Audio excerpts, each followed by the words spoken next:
সুপ্রিয় দর্শক মণ্ডলী, চট্টগ্রামের তেলের অবস্থা দেখেন। এই সারা কল্যাণ থেকে নিয়ে রহমাননগর পর্যন্ত শুধু তেল, সিরিয়াল তেল এখনো পর্যন্ত পাওয়া যায় কিনা বলা যাচ্ছে না সঠিকভাবে। এই চট্টগ্রামের সিন্ডিকেট করা হয়েছে, সিন্ডিকেটে তেল দিচ্ছে না, কেউ বা পাচ্ছে কেউ পাচ্ছে না। আমি গতকালও এখানে এসেছিলাম। তেলের লম্বা সিরিয়ালটা আপনারা দেখেন।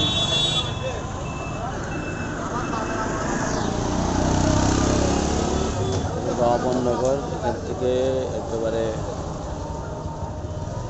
সেরা কল্যাণ পাম্প, এটা হলো যে আপনার পাম্পটা হলো যে একেবারে বেবি সুপার মার্কেটের সামনাসামনি। এখানে পর্যন্ত কোনো অবস্থা দেখা যাচ্ছে না, ভালো পরিস্থিতি। চট্টগ্রামের তেলের অবস্থা এমনই হয়েছে। চট্টগ্রাম বললে না, সারা বাংলাদেশেই তেলের অবস্থা খুবই খারাপ। তো এখানে অনেকেরা দাঁড়িয়ে আছে তেল নেবে, কিন্তু তেলের সিরিয়াল এখনও অনেকে পাচ্ছে না। তো জানি না, আপনারা বুঝতে পারছেন, অনেক বড় একটি লাইন। এই লাইনতে সিরিয়ালে কখন যে তেল পাওয়া যাবে অনেকে ভোগান্তিতে ভুগছে।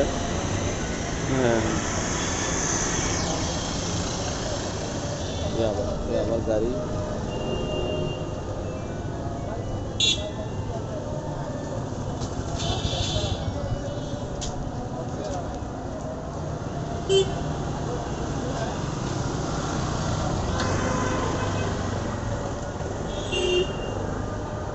গতকালকেও এসেছিলাম মাগরিবের টাইমে, মনে করেছিলাম তেল পাবো, আসলে তখনও তেল পাওয়া যায়নি।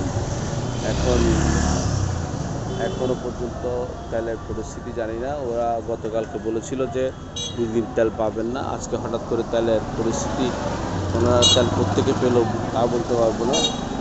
তো আমি আশা করব আপনারা যারা দেখছেন, এটা হলো চট্টগ্রাম 1602 নম্বর গেট, টেকনিক্যালের আগে 1602 নম্বর গেট পরে এই শায়লা কল্যাণ পেট্রোল পাম্প। এখানে তেলের পরিস্থিতি দেখেন আপনারা। এখানে কতটুকু পর্যন্ত সিরিয়াল, এই সিরিয়াল অনুযায়ী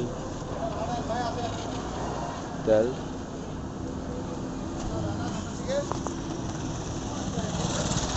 আমরা জানি না।